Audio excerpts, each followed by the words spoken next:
হুজুর অনেক সাধারণ মানুষ ও কিছু আলেমরা ফাহেসা ছবি তোলে, সেলফি তোলে, এগুলো ঠিক কিনা মসজিদে বসে ইউটিউব চালায়। শোনেন আল্লাহর বান্দারা, ইচ্ছা করিয়া অনার্থক ছবি তোলা এইটা শরীয়তে জায়েজ রাখে নাই। কি রাখে নাই? জায়েজ রাখে নাই। এখন বলতে হুজুর আপনি কত ছবি দেখি, আমরা কিন্তু কাউকে ছবি তুলতে বলি না।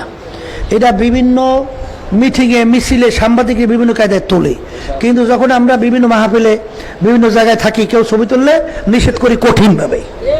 কথা ঠিক না? এই ব্যাপারটা যারা করে এরা কিন্তু সম্পূর্ণ শরীয়ত বিরোধী কাজ করে। এরা ঠিক না, মোটেও পারা যাবে না। সেলফি তোলে, আবার খাইলেই করে কাম নাই তো, তা বই বই খালি কেমনে গুণা কাম করবে এই খালি চিন্তা থাকে। গুণা বলে ছাড়তে পারে না, আর গুণা কেমন করবে এই জন্য পাগল হয়েছে।